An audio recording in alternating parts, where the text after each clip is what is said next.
શહેરના નાના મોવા વિસ્તારમાં કોર્પોરેશન દ્વારા વિશ્વ યોગ દિવસની ઉજવણીનું વિશેષ આયોજન કરવામાં આવ્યું હતું। ગુજરાત રાજ્ય યોગ બોર્ડ તથા પતંજલિના સંયુક્ત ઉપક્રમે ઉજવણી કરાઈ હતી। આ કાર્યક્રમમાં મોટી સંખ્યામાં લોકો ઉપસ્થિત રહ્યા હતા અને યોગ દિવસની ઉજવણી કરી હતી। अब तक સાથેની ખાસ વાતચીતમાં રમેશભાઈ ટીલાળાએ જણાવ્યું હતું કે યોગ કરવાથી શારીરિક અને માનસિક સ્વાસ્થ્ય સારું રહે છે। યોગ કરવાથી અનેક બીમારીઓથી બચી શકાય છે। તેમણે વધુમાં જણાવ્યું હતું કે આત્મા અને પરમાત્મા સાથેનું મિલન યોગ કરાવે છે। આદિ અનાદિ કાળથી ઋષિ મુનિઓ યોગ કરતા હતા। આજે 21 જૂન એટલે યોગ દિવસ અને યોગ આ 21 જૂન એટલે લાંબામાં લાંબો દિવસ અને દેશના આદરણીય વડાપ્રધાન નરેન્દ્રભાઈ મોદી સાહેબે આજે આખા દુનિયાની અંદર યોગ દિવસ તરીકે જાહેર કરેલો છે અને ઇનોએ પણ સ્વીકાર્યો છે। ત્યારે હું શહેરીજનોને ખાસ વિનંતી કરું છું કે વધુમાં વધુ યોગ બગાડે રોગ અને વધુમાં વધુ લોકો આમાં જોડાય એવી વિનંતી પણ કરું છું। યોગ કરવાથી આપણું શરીરમાં સુખ અને શાંતિ મળે છે, આરોગ્યની તંદુરસ્તી પણ મળે છે, એટલે યોગ કરવા ખૂબ જરૂરી છે। એવી તો લોકોને હું ખાસ વિનંતી કરું છું કે વધુમાં વધુ યોગમાં જોડાય અને બીજા લોકોને પણ જોડે।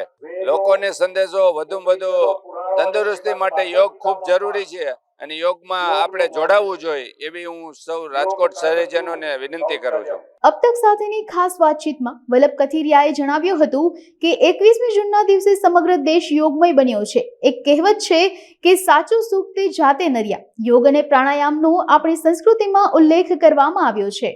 આજે 21મી જૂન આંતરરાષ્ટ્રીય યોગ દિવસ આપણે કહ્યું છે કે સાચું સુખ તે જાતે નર્યા।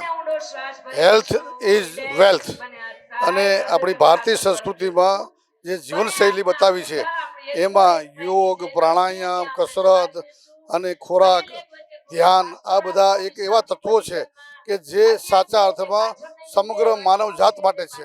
અહીંયા કોઈ ધર્મ, સંપ્રદાય, જાત પાત કોઈ ભેદભાવ નથી।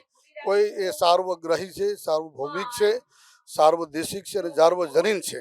આપણે સૌ યોગ દ્વારા આપણા શરીરને, આપણા મનને અને આપણા સમાજને સ્વસ્થ રાખીએ અને સમગ્ર વિશ્વ એક સ્વસ્થ બને એવી એક આજના દિવસે હું શુભકામના પાઠવું છું। આપણે સૌ યોગ, ધ્યાન અને આપણી જીવનશૈલી દ્વારા આરોગ્યપ્રદ જીવન જીવીએ એવી આજના 21મી જૂનના આંતરરાષ્ટ્રીય યોગ દિવસ નિમિત્તે આપણા આદરણીય પ્રધાનમંત્રી શ્રી નરેન્દ્રભાઈએ જ્યારે વિશ્વ આખાને એક નવો ચીલો આપ્યો છે, નવો માર્ગ ચીંધ્યો છે, ત્યારે આવો આપણે સૌ આ દિશામાં આગળ વધીને આપણા પોતાના સ્વાસ્થ્ય માટે પણ આપણે યોગ કરીએ। ધન્યવાદ।